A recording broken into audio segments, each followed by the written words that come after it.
বেলা তখন সকাল 5:30। ঘুম থেকে উঠে প্রথমেই আমি নিচে গিয়ে ফ্রেশ হয়ে নিই, আর তারপরে সংসারের সমস্ত বাসি কাজগুলো সেরে ফেলি। বিছানা পরিষ্কার, ঘর ঝাড় দেওয়া, ঘর মোছা সমস্ত কাজ হয়ে গেলে আমি বসে পড়ি সবজি কাটতে। বিয়ে হয়ে এই বাড়ি আসার পর থেকে এই সবজি কাটার দায়িত্বটা আমাকেই দেওয়া হয়েছে। বাবার বাড়িতে থাকতে এসব কাজ কোনোদিনই করিনি, কিন্তু এখন এইগুলো যেন একটা অভ্যাসে পরিণত হয়েছে। বেশ ভালোভাবে ভালোবেসেই কাজগুলো করতে থাকি। তো সবজিগুলো কাটা হয়ে গেলে রান্নাটা আমি বসিয়ে দিই। যদিও শ্বশুরবাড়িতে রান্না আমাকে করতে হয় না, আমার শাশুড়ি মাই করেন। তো আজ আমার শাশুড়ি মা একটু অন্য কাজে ব্যস্ত থাকায় রান্নাটা আমি বসিয়ে দিই। শাশুড়ি মা বলেন, তুমি সবজিগুলো রান্না করে নাও, চিকেনটা আমি করব। তো শাশুড়ি মায়ের জন্য চিকেনটা রেখে দিয়ে সবজিগুলো আমি রান্না করতে শুরু করি। রান্না করতে আমি বরাবরই ভালোবাসি। তো প্রথমেই আমি সজনে ডাঁটাটা ভাজতে থাকি, আর একদিকে থোড়ের তরকারি রান্নার প্রস্তুতি নিতে থাকি। ততক্ষণে তোমাদের দাদা ভাইও চলে এসেছিল। আমাকে রান্না করতে দেখে ও আমার ছোট্ট একটা ভিডিও করে দেয়। তো আমার রান্না হয়ে গেলে আমি আমার শাশুড়ি মাকে চিকেনটা রান্না করতে দিয়ে আমি তোমাদের দাদা ভাইয়ের কিছু জামা কাপড় পরিষ্কার করে নিই, আর তারপরে স্নান সেরে চলে যাই সোজা ছাদে। ছাদে আমাদের ড্রাগন গাছের ড্রাগন ফলগুলোতে কয়েকটা ক্যারি ব্যাগ বাঁধা ছিল।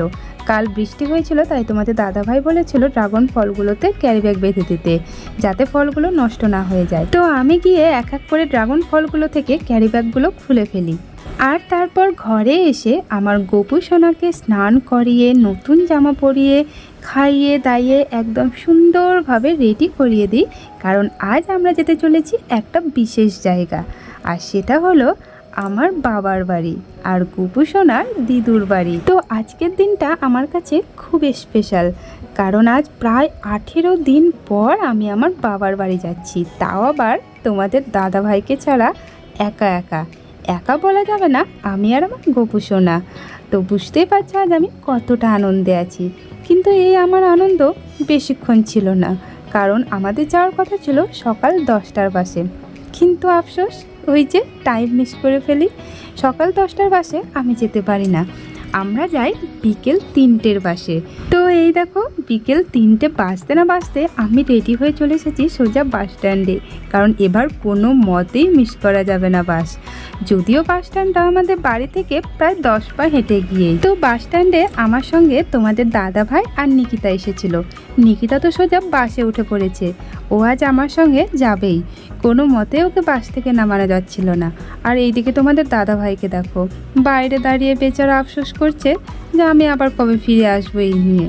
কিন্তু কি করার বলো, বাবার বাড়ি তো যেতেই হবে।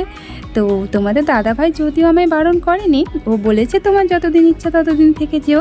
কিন্তু যাই হোক, 3:10 আমাদের বাস ছাড়লো। তোমাদের দাদা ভাইকে টাটা করে বেরিয়ে পড়লাম। খুব আনন্দও হচ্ছিল, আবার খুব দুঃখও হচ্ছিল। তাই মনের মধ্যে দুরকম ইমোশন নিয়ে রওনা দিলাম বাবার বাড়ির পথে।